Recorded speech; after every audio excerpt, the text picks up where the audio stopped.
Mungkin tindakan pembalasan dari kemarahan kita atau melampiaskan emosi kita karena kita merasa diperlakukan tidak adil, merasa diperlakukan ada sesuatu yang tidak beres terhadap kita, yang betul kalau kita lawan, tetapi jangan lupa kadang-kadang itu akan mengorbankan mimpi besar kita. Jangan pernah mengorbankan mimpi besar Anda. Jangan pernah mengorbankan tujuan hidup utama Anda hanya karena ada berbagai hal yang membuat kita misalnya terganggu atau menjadi marah. Inilah ujian kita dalam rangka untuk mencapai our personal goal atau tujuan utama hidup kita atau mimpi kita yang paling besar.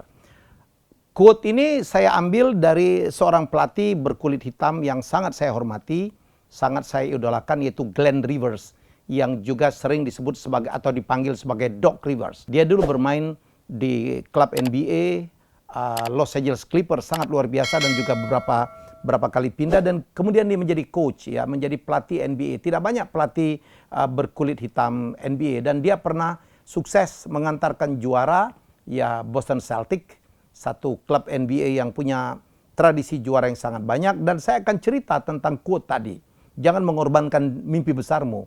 Itu adalah pada suatu hari, saat itu Doc Rivers menjadi coach atau head coach dari tim Los Angeles Clippers. Di LA itu ada dua tim, ya, Los Angeles Lakers dan Los Angeles Clippers.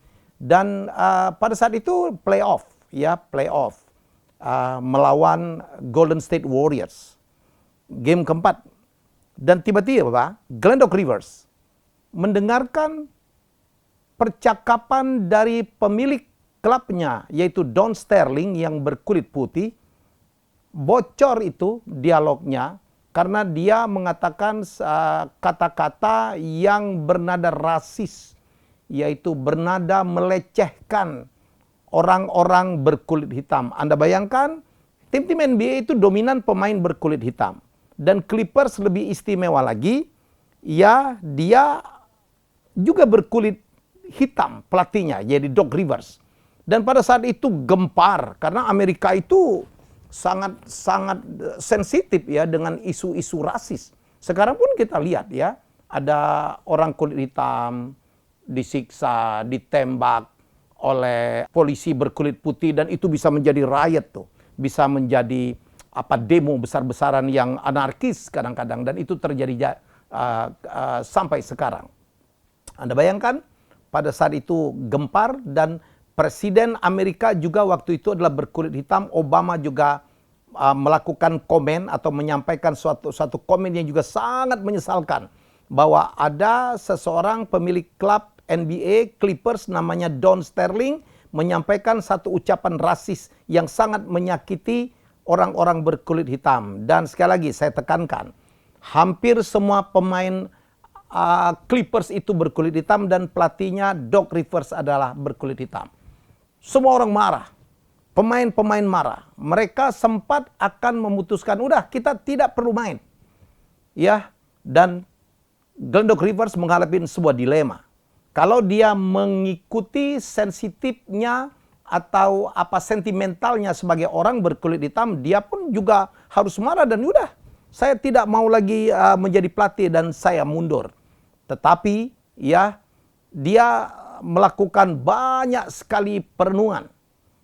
Ya, dia banyak sekali melakukan perenungan. Jadi media waktu itu dan masyarakat melakukan demo luar biasa, ya, supaya ini diatasi dengan sebuah protes. Dan yang paling besar adalah orang menganjurkan supaya Clippers mogok, ya, tidak perlu bermain, ya, melanjutkan pertandingan melawan Warriors. Dan ini sekali lagi udah di playoff. Dan ceritanya Doc Rivers masuk ke dalam locker room, ke dalam locker, ya, ke dalam ruangan pemain, dan pemain-pemain itu melihat dia semua karena dia masih menggunakan seragam Los Angeles Clippers coach. Semua orang melihat gitu. Wih, ini pelatih saya berkulit hitam, kira-kira begitu, ya. Kenapa dia masih memakai itu gitu. Dan Anda tahu, Doc Rivers bicara, "My name is Doc Rivers and I'm black." Dan saya berkulit hitam. Dan saya berasal dari Chicago. Sebuah kawasan juga yang luar biasa itu. Ya, banyak sekali sentimen-sentimen anti kulit hitam pada saat dia waktu kecil. Dan Doc Rivers berkata seperti ini, "Kalau Anda mengatakan bahwa saya tidak marah dengan apa yang terjadi, ya Anda salah." Ya, pemain-pemainnya masih ada katanya yang sedekap seperti ini, yang tidak pernah dilakukan oleh pemain-pemainnya. Karena Doc Rivers adalah seorang pelatih yang sangat dihormati. Dia pernah membawa Boston Celtics menjadi juara. Ya, masih ada yang begini. Itu menunjukkan mereka defense gitu, tidak setuju. Dan Doc Rivers dengan emosi yang sangat terkontrol, ya, terus bicara. Dia bicara seperti ini, "Saya berasal dari Chicago dan saya menyaksikan ya peristiwa-peristiwa yang tidak mengenakan bagi orang berkulit hitam. Saya pernah," katanya, "waktu saat saya menikah, mobil saya dengan istri saya itu ditulisin kata negro yang merupakan di Amerika itu suatu kata-kata yang sangat rasis gitu. Rumahnya pernah dibakar ya oleh orang berkulit putih.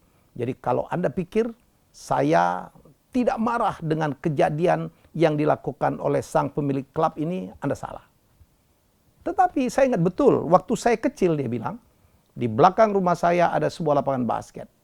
Dan saya selalu bermimpi untuk melakukan tembakan buzzer beater namanya. Tembakan terakhir yang membuat kemenangan, mengantarkan kemenangan bagi tim saya. Dan itulah yang membuat saya selalu ingin menjadi juara. Selalu ingin mengantar klub yang saya latih. Selalu ingin mengantar klub yang saya perkuat untuk menjadi juara. Itu adalah mimpi saya. Dan saya," ini kata Doc Rivers, "tidak akan pernah ikhlas kalau mimpi saya yang sangat indah itu, tujuan hidup saya yang sangat hebat itu dirusak oleh seseorang yang bernama Don Sterling. Jadi, mari lupakan dia. Kita adalah kita. Tim adalah tim. Mari kita bermain bersama-sama untuk kita. Ya, untuk saya, untuk Anda semua, bukan untuk Don Sterling. Kalau kita mogok, kita melupakan mimpi kita." Dan Don Sterling menang. Kira-kira dia ngomong begitu. Wow, sebuah pidato yang sangat luar biasa. Apa yang terjadi? Akhirnya pemain keluar dan mereka melakukan protes dengan cara mereka sendiri yang Doc Rivers ini tidak tahu. Tahu-tahu di luar, di tengah keramaian, penonton banyak sekali karena pertandingan sangat emosional. Pemain-pemainnya semua membuka jersey Clippers dan di dalamnya mereka menggunakan jersey yang tidak ada tulisan Clippers. Itulah cara mereka melakukan protes dan tidak melupakan mimpi besar mereka. Apa yang saya sampaikan, dalam hidup kita juga mungkin begitu ya. Kita mungkin pernah marah, pernah kecewa, pernah dibully orang, pernah kita emosi, pernah kita mau mundur, pernah kita mau melakukan hal-hal yang destruktif. Ingat, kita boleh marah. Kita boleh diperlakukan orang tidak menyenangkan. Kita boleh saja ada orang yang membuat kita emosional, tapi jangan pernah melupakan mimpi besar kita. Jangan pernah melupakan cita-cita besar kita. Ingat, mungkin tindakan pembalasan dari kemarahan kita atau melampiaskan emosi kita karena kita merasa diperlakukan tidak adil, merasa diperlakukan ada sesuatu yang tidak beres terhadap kita, yang betul kalau kita lawan, tetapi jangan lupa kadang-kadang itu akan mengorbankan mimpi besar kita. Teman-temanku sekalian, ya, tetap jaga mimpi besar kita, tetap jaga personal goal kita, tujuan hidup kita utama kita. Walaupun di tengah perjalanan ada yang mengganggu, ada yang membuat kita marah, jangan pernah mengorbankan mimpi besar kita, jangan pernah mengorbankan personal goal kita. Jadilah orang yang bijak, jadilah orang yang sabar. Tidak ada tindakan besar yang bisa dilakukan dengan baik dengan dilandaskan emosi. Ya, tegak lurus kepada mimpi besar kita. Semoga sukses.